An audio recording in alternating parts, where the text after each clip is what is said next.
नमस्कार, आप देख रहे हैं IBC 24 और बड़ी बहस में स्वागत है आप सभी का। देश में रेप और उत्पीड़न की दिल दहलाने वाली घटनाएं लगातार सामने आ रही हैं, चाहे वो पुणे का बस स्टैंड हो, बिलासपुर की एक निर्माणाधीन इमारत हो या फिर ग्वालियर का सुनसान इलाका। हर जगह पर भेड़िए मौजूद हैं। ये हम नहीं कह रहे हैं, ये आंकड़े कह रहे हैं, ये घटनाएं कह रही हैं। कुछ डिटेल्स मैं आपको देती हूं, कुछ घटनाओं से मैं आपको वाकिफ कराती हूं। 23 फरवरी की तारीख ग्वालियर में, जहां पर एक 5 साल की मासूम से दरिंदगी हुई है। आपको बता दें कि इस 5 साल की मासूम बच्चे के शरीर पर कई जगह पर चोट के निशान पाए गए। बच्ची के प्राइवेट पार्ट में कितने टाके आए हैं, ये सुनकर आपका भी दिल दहल जाएगा। 28 टाके सर्जरी की गई है बच्ची की। आरोपी ने बच्ची को जान से मारने का प्रयास भी किया, हालांकि फिलहाल इसे अरेस्ट कर लिया गया है। इधर 25 फरवरी बिलासपुर में एक 5 साल की बच्ची का शव मिला और इस 5 साल की बच्ची को मौत के घाट उतारा 14 साल के एक नाबालिग ने। पुलिस हिरासत में है फिलहाल नाबालिग। बताया जाता है कि ये नाबालिग पॉर्न देखने का एडिक्ट था और इसी पॉर्न मूवीज को देखने के बाद इसने 5 साल की बच्ची के साथ रेप करने की कोशिश की और जब सक्सेसफुल नहीं रहा तो उसने उसकी हत्या कर दी। 27 फरवरी भोपाल, यानी आज का दिन, जहां एक 5 साल की मासूम के साथ दुष्कर्म किया गया और 60 साल के बुजुर्ग पर यह आरोप है। मासूम की हालत गंभीर बताई जा रही है, इलाज फिलहाल उसका जारी है। पुलिस ने आरोपी को अरेस्ट कर लिया है। यानी 15 साल की बात हो, 65 साल की उम्र की बात हो, हर उम्र के भेड़िए आपको देश में मिलेंगे।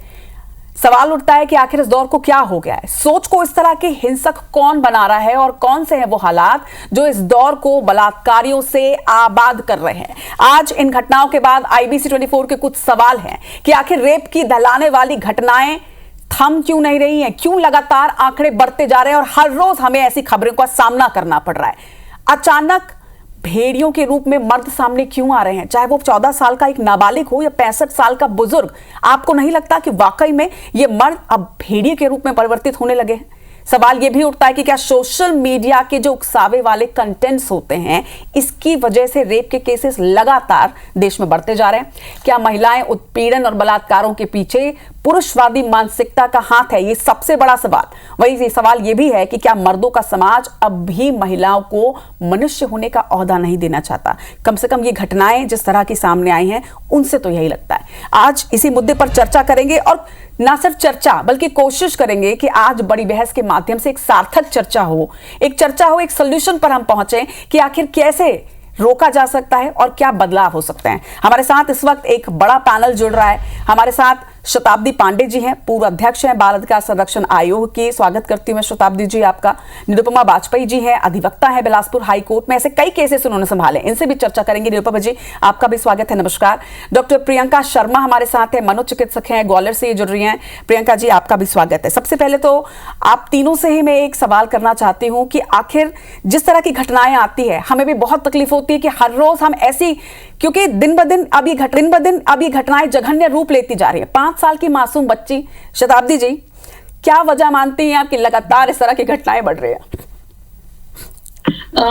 देखिए, बहुत ही दिल को द्रवित कर देने वाली ये घटना है। निश्चित रूप से आप भी काफी इस घटना के बारे में बोलते बोलते ही देखिए आप कितने इमोशनल हो गई हैं। निश्चित रूप से इसको सुन लेने के बाद, इस प्रकार की घटनाओं को देख लेने के बाद मुझे लगता है मतलब बहुत देर तक स्तब्ध हो जाते हैं हम।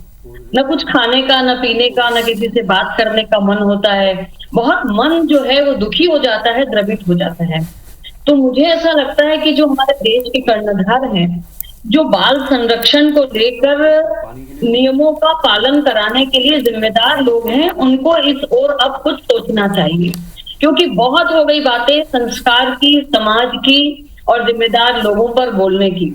अब तो ऐसे पोर्न जो मटेरियल जो उपलब्ध हो रहे हैं बहुत अच्छे से हथेली में बच्चों को सोशल मीडिया के माध्यम से, उसको बंद करने की, उस पर रोक लगाने की जरूरत आन पड़ी है। और इसके साथ ही मेरा एक और यहाँ पर कहना है कि इस प्रकार के जो अपराध करने वाले हैं, जो 16 वर्ष से ऊपर के हैं, क्योंकि जब किशोर न्याय अधिनियम में अमेंडमेंट हुआ था, जब एक बहुत बड़ी घटना हुई थी उसके बाद, तो उसमें यही अमेंडमेंट आया 2015 के बाद से कि 16 वर्ष से ऊपर का अगर नाबालिग भी है तो उसके साथ भी वही सजा सुनाई जाएगी जो एक वयस्क को सुनाई जाती है। तो इस बात को ध्यान में रखते हुए एक न एक ऐसे व्यक्ति को सजा सुनाई जाए उसको फांसी की सजा दी जाए और इसका लाइव टेलीकास्ट किया जाए, सबको बताया जाए। बिल्कुल इसका पूरा एक डर फैले लोगों के बीच में। इस प्रकार की घटना जब होगी, इस प्रकार की कार्रवाई जब की जाएगी, तभी मुझे लगता है कि लोगों में डर बैठेगा, क्योंकि अब डर के बिना ये चीज खत्म होने वाली जाहिर है नहीं। शताब्दी जी कि इस तरह के केसेस पर वाकई अब बहुत ज्यादा सीरियसनेस की जरूरत है, क्योंकि अंदर की संवेदनाएं भी जागती हैं, लेकिन साथ ही साथ गुस्सा भी आता है कि इस तरह के केसेस क्यों बढ़ते जा रहे हैं। मुझे लगता है कि जिस लॉ की हम बात कर रहे हैं इस पर हमें निरुपमा वाजपेयी जी ज्यादा अच्छे तरीके से प्रकाश डाल सकती हैं। निरुपमा जी, आप तो अधिवक्ता हैं, लगातार कई केसेस आपने हैंडल भी किए होंगे। आप क्या मानती हैं इस तरह के केसेस में, क्या सेक्सुअल वायलेंस के केस जो है वो किस वजह से बढ़ते जा रहे हैं? क्या कड़े कानून और बनाने की आवश्यकता है? इसके साथ एक बहुत ही अहम पॉइंट जो सामने आ रहा है, जो घटना बिलासपुर में सामने आई है। बिलासपुर में एक 14 साल के नाबालिग ने पॉर्न वीडियोस देखने के बाद एक बच्ची के साथ बलात्कार की कोशिश की।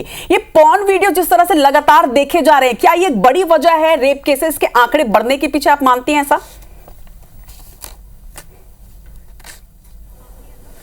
देखिए, जहां तक अभी तक तो बताया गया है कि जो कानून बने वो लगातार उनमें बहुत ज्यादा कठोरता लाई जा रही है।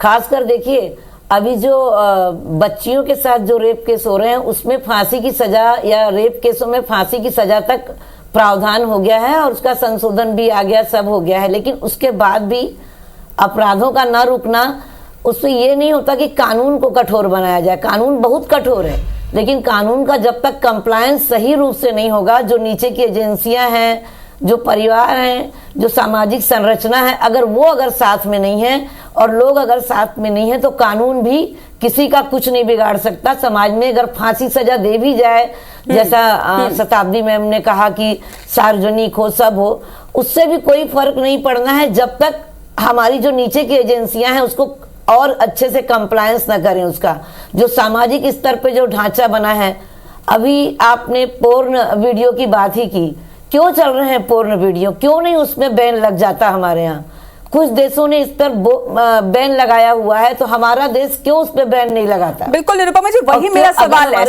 सवाल मेरा वही है कि हमें ना सिर्फ सजा जो है वो कड़ी करनी पड़ेगी, बल्कि इसके साथ साथ बहुत सारे ऐसी चीजें हैं जो लूप होल्स हैं, जहां से अपराधी भी बच जाते हैं, और बहुत सारी ऐसी चीजें हैं जिनकी वजह से आंकड़े बढ़ रहे हैं। उन तमाम एंगल्स पे कानूनन विचार करने की आवश्यकता है।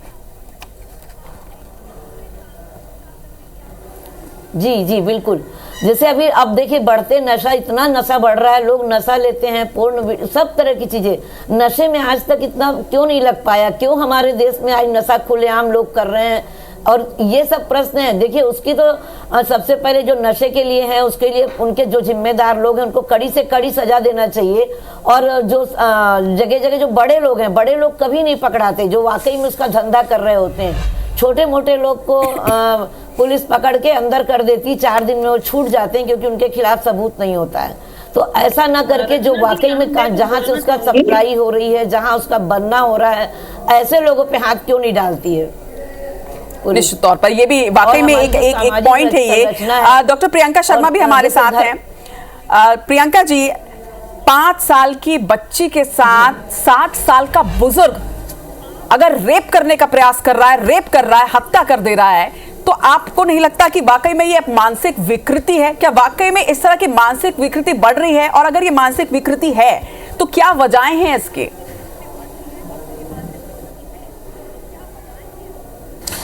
ये एक्चुअली मानसिक विकृति है, इसको हम कहते हैं पैराफीलियास। और जो छोटे बच्चों, जो 5 से 10 साल के छोटे बच्चों के साथ जो सेक्सुअल ऑफेंस किया जाता है, उसको पीडोफीलिया कहते हैं, जो बहुत ही ज़्यादा प्रेवलेंट है और आजकल ये ज़्यादा बढ़ रहा है। इसके पीछे 3-4 कारण हो सकते हैं। एक तो सोशल मीडिया, जिससे मतलब पॉर्न वीडियोस देखा, और जैसे हमारे यहाँ पे पॉर्न इजीली अवेलेबल हो, चाहे वो 10 साल का बच्चा हो या 60 साल का बुजुर्ग। दूसरा, सोशल लर्निंग, या तो उसने बचपन में ऐसी एक्टिविटीज अपने आसपास देखी हो। तीसरा, जो मैंने बताया, प्री एक्सिस्टिंग पैराफीलिया, उस बच्चे में या वो 17 साल के इंसान में पहले से ही वो डिसऑर्डर हो, जिसको हम पैराफीलिया कहते हैं, जो एक डाइवर्जेंट सेक्सुअल बिहेवियर होता है, जिसमें एग्रेशन दिखता है, जो आपने ये शिवपुरी वाला केस देखा, एग्रेशन दिखता है, वन साइडेड दिखता है। और हमारे जया आरोग्य अस्पताल में उस बच्ची का इलाज भी चल रहा है, 5 साल की छोटी बच्ची का इलाज। और इसके अलावा अल्कोहल, सब्सटेंस, सब्सटेंस अब्यूज जो होता है उसकी वजह से जो अल्कोहल है उसमें 30 मिलीग्राम पर डेसीलीटर से 200 मिलीग्राम पर डेसीलीटर जो अगर बॉडी में वो लेवल बढ़ जाए तो जो हमारा जजमेंट होता है वो इम्पेयर हो जाता है। तो हमारे अस्पताल में जिस बच्ची का इलाज चल रहा है वो 17 साल का लड़का था और वो बिल्कुल इंटॉक्सिकेटेड था। तो इसके कारण ये भी हो सकता है कि वो under the influence of alcohol उसका जजमेंट इम्पेयर हुआ और उसने वो सब कर दिया जो नहीं करना चाहिए था, जो सोशल नॉर्म में नहीं एग्जिस्ट करते। इसके अलावा ऐसे लोग जो आप 60 साल के बुजुर्ग की बात कर रही हैं, उनको ये हो सकता है कि उनके अंदर पहले से ही एंटी सोशल बिहेवियर हो, उनमें डिमेंशिया की शिकायत है, जो याददाश्त की शिकायत होती है उसमें भी ये लक्षण पाए जाते हैं। और जो यंगस्टर्स हैं, जो 17 से 25 साल वाले यंगस्टर्स हैं, उनमें कंडक्ट डिसऑर्डर हो सकता है, ADHD डिसऑर्डर हो सकता है जिसमें इम्पल्स को नहीं रोका जा सकता। तो जैसे ये सारे जो डिसऑर्डर्स हैं साइकेट्रिक एस्पेक्ट में, इनकी वजह से भी ये सब केसेस बढ़ रहे हैं। डॉक्टर प्रियंका, अगर ये वजहें हैं तो इनका सोल्यूशन फिर क्या है? कैसे रोका जा सकता है? अगर ये मेंटल डिसऑर्डर है तो भी ऐसे लोगों को हम समाज में इस तरह से तो नहीं रख सकते, कुछ तो सोल्यूशन होगा इस तरह के डिसऑर्डर्स का भी। जी, तो इसके लिए यही है कि जो घर वाले हैं उनको एक तो सबसे इम्पोर्टेंट चीज ये भी होती है कि ऐसे बच्चे जो वो पढ़ाई में उतना अच्छे नहीं होते, स्कूल जाना पसंद नहीं करते, एंड घर में फोन देने को बंद कर दिया जाए। जो फोन पे आजकल जो हर 10 साल के बच्चे के लिए से एक स्टेटस बन गया है, स्टेटस सिंबल कि हमें फोन चाहिए, वो भी डिजिटल। तो उस फोन में वो बच्चा क्या कर रहा है ये पेरेंट्स को भी नहीं पता। और हमारे पास ऐसे केस आते हैं कि कल ही 2-3 केस आए कि हमें जो मदर है वो काफी परेशान है, फादर CRPF में है और मदर परेशान इसलिए है कि वो 3 से 4 बजे तक सुबह फोन देखता है और वो कहता है कि मैं पढ़ाई कर रहा हूँ। तो फोन की मॉनिटरिंग, या तो हम बच्चे को फोन ही ना दें, तो उससे सोशल लर्निंग हो रही है जिसमें वो पोर्नोग्राफी देख रहा है, और pornography is itself A addiction. अगर हम बार बार वो चीज देखेंगे तो वो चीज तो एडिक्शन में है ही है। और साथ में आजकल जो अवेलेबिलिटी ऑफ अल्कोहल, गांजा, कैनबिस ये सब है, ये सब इसको ज्यादा एग्रवेट कर रही हैं। प्लस स्कूल में, कॉलेजेस में अगर बच्चा जाता है तो वहां भी उसको बुलिंग होती है। अच्छा, आजकल वो भी स्टेटस सिंबल है कि अच्छा इनकी गर्लफ्रेंड नहीं है, बॉयफ्रेंड नहीं है। तो मतलब ये डॉक्टर सब प्रियंका, ये जो सारी चीजें हैं जो बच्चों के साथ बचपन में अक्सर कई बार ऐसी चीजें होती हैं, थोड़ा गुस्सा आता है या फोन के एडिक्ट्स वो बन जाते हैं या फिर बुलिंग होती है, ये सारी चीजें ही धीरे धीरे करके क्या इस डिसऑर्डर को बढ़ाती जाती हैं? क्या इस तरह की चीजें हैं ये? जी बिल्कुल ऐसा है। सोशल लर्निंग एक इम्पॉर्टेंट एस्पेक्ट है साइकेट्री में, कि हमने वहां सामने सीखा वही चीज अच्छी है। तो social learning is a part, and apart from that जो मैंने बोला नार्सिस्ट पर्सनालिटी जो होती है, कंडक्ट डिसऑर्डर के बच्चे होते हैं, ADHD जिसमें attention deficit hyper active disorder होता है, जिसमें बच्चा बहुत चंचल होता है, अगर वही 12-15 साल में आए तो वो बहुत इम्पल्सिव हो सकता है। तो इम्पल्सिविटी की वजह से भी ये सेक्सुअल ऑफेंस हो सकते हैं। और साथ ही साथ सब्सटेंस अब्यूज जिसमें अल्कोहल, कैनबिस, आप इसको लेके चल सकते हैं। And most importantly is pre existing paraphilia, that is abnormal sexual behaviour.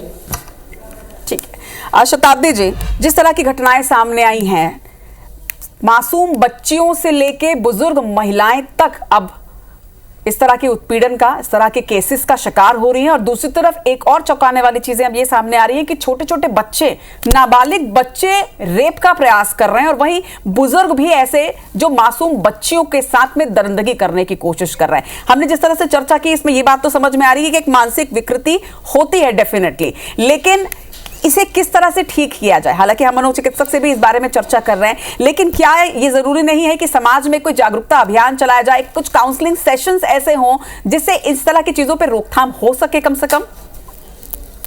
जी देखिए रचना जी, मैं पहले वही कहना चाह रही थी कि जब हमारी अधिवक्ता मैडम कह रही थी तो मेरा यही कहना था कि कानून है, बने हुए हैं, लेकिन उसके इम्प्लीमेंटेशन के लिए जो स्टेक होल्डर्स हैं, जो जिम्मेदार लोग हैं, उनको इसके लिए काम कर के सेंसिटाइजेशन के सेशंस लेने चाहिए।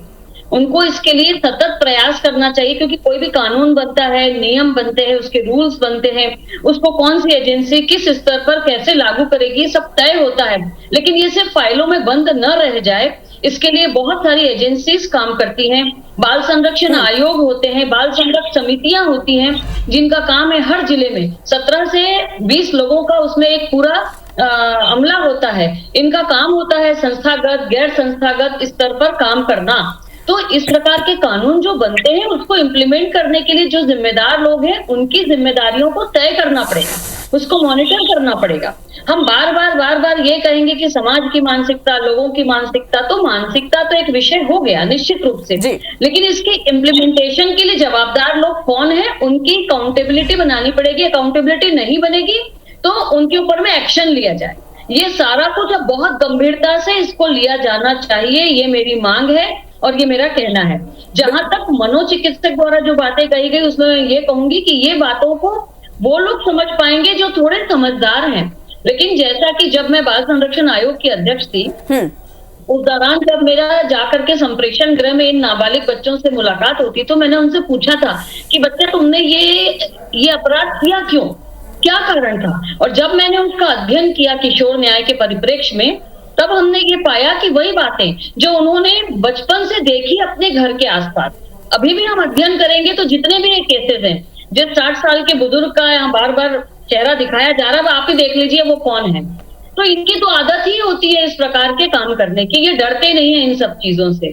तो मेरा ये कहना है कि इनका जो बैकग्राउंड होता है ना, इसका जब हम अध्ययन करेंगे, ये सारे समाज पर लागू नहीं होता है, हम सारे समाज को लेकर बात करेंगे तो नहीं होगा। पर्टिकुलरली ये कौन लोग हैं, अपराधी किस्म के ये लोग जो इस प्रकार के अपराध करते हैं। अधिकतर आप देखेंगे कि ये संप्रेषण गृह में पाए जाने वाले बालक बार बार रिपीटेडली ये काम करते हैं। तो ये सारी चीजों पर गौर करके, रिसर्च करके, अध्ययन करके और इस पर निष्कर्ष आएंगे, उनको लागू करने के लिए जो जिम्मेदार एजेंसियां हैं उनको नियुक्त करना ही पड़ेगा, उनकी जिम्मेदारी तय करनी ही पड़ेगी। तभी जाकर ये जो विकराल रूप धारण कर रही है समस्या, इससे हम समाज को निजात दिला पाएंगे। ये निचली एजेंसियों की बात शताब्दी जी आप भी कह रही हैं, निरुपमा जी आप भी कह रही हैं, लेकिन निरुपमा जी आपने एक बात और कही कि सिर्फ सजा दे देने से कुछ नहीं होता, लेकिन सजा अगर फास्ट ट्रैक कोर्ट में सुनवाई हो, जल्द से जल्द सजा तय हो, तो क्या आपको नहीं लगता कि अपराधों में एक तरह से कहीं ना कहीं थोड़ा अंकुश लगाया जा सकता है, कम से कम एक डर रहेगा? क्योंकि बहुत से ऐसे मामले सामने आए, जैसे कि अभी शताब्दी जी ये भी कह रही थी कि बार बार लोग वहां पर पहुंच रहे हैं, तो बार बार अगर कोई एक ही अपराध को दोहरा रहा है या उसी तरह की पुनरावृत्ति हो रही है, यानी कि कानून का कोई खौफ नहीं है, तो क्या आपको नहीं लगता कि कानून का खौफ होना बहुत ज्यादा जरूरी है? क्योंकि ऐसे तो फिर समाज निरंकुश हो जाएगा।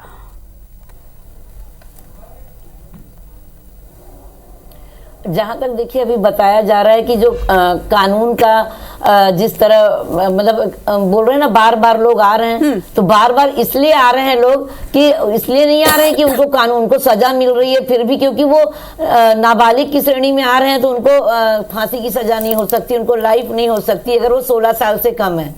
और उसके बाद भी कई ऐसे लेकुना रहते हैं जो एजेंसियां हैं, जांच एजेंसियां, वो कमी रख देती हैं कि जिसके कारण कानून को मजबूरी बस उसका फायदा देना पड़ता है और जिसके कारण वे छूट जाते हैं और फिर समाज में वही कृत्य करने लगते हैं। एक बात और कहना चाहूंगी, मुझे लगता है कि जो बढ़ता एकल परिवार है वो भी इसका एक कारण है। ये कानून से हट के बात है, लेकिन पहले जो संयुक्त परिवार होते थे वहाँ अगर बच्चे किसी चीज में बिजी रहते थे, आजकल बच्चों को कहीं और व्यस्त नहीं रखा जाता, माँ बाप भी बिजी रहते हैं, मोबाइल पकड़ा देते हैं कि ले अभी तू मोबाइल दे। उसमें बच्चा क्या देख रहा है, क्या कर रहा है, तब उसकी प्रवृत्ति बिगड़ती है। कोई जन्मजात अपराधी प्रवृत्ति का नहीं होता, अपराधी प्रवृत्ति तो बाद में आती जब वो अपने ये सामाजिक परिवेश में आता है, परिवार के परिवेश में आता है, तो उसे भी सुधारने की जरूरत है, ये मैं मानती हूँ। और सबका नजरिया, अगर हम ऐसा देख रहे हैं कि बच्चे में कुछ ऐसी चीजें डेवलप हो रही तो हमको उसको एक्सेप्ट करके उसको उसका सही परामर्श या काउंसलिंग करवाना चाहिए, या उसका कुछ ऐसा मतलब एक हल ढूंढना चाहिए कि जिससे बच्चा उस तरफ ना जाए। और बहुत बड़ी चीज है कि वाकई में इसका कंप्लायंस होना कि भाई नशे का ये जो है कारोबार बंद हो और पूर्ण बैन लगे। ये अगर बैन लग जाएगा तो काफी कुछ अपराधों में कमी आएगी, ये मैं कह सकती हूँ निश्चित तौर पर। लेकिन जिस तरह से घटनाएं लगातार सामने आ रही है, बहुत बड़ी चिंता का विषय है। हमारे साथ कानून के जानकार है, हमारे साथ मनोचिकित्सक है और हमारे साथ बाल संरक्षण आयोग की पूर्व अध्यक्ष हमारे साथ इस वक्त जुड़े हुए हैं। आप तीनों से ये जानना चाहती हूँ कि देखिए, घर पर माँ बाप हैं लेकिन फिर भी बच्चे इस तरह की घटनाओं में संलिप्त हो रहे हैं।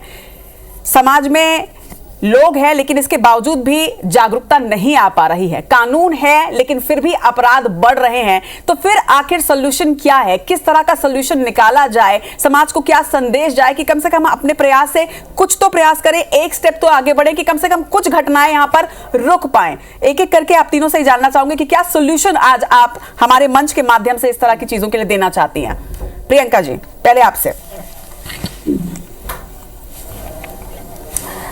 जब बच्चा किशोरावस्था में जाता है तो उसके जो अर्ली लाइफ एक्सपीरियंसेस हैं वो बहुत ही मैटर करते हैं कि वो बचपन में उसने कैसे देखा, उसके पापा ने उसकी मम्मी को कैसे ट्रीट किया, क्या वो नशे में आके कुछ ऐसे बिहेवियर करते थे जो नहीं होना चाहिए बच्चों के सामने।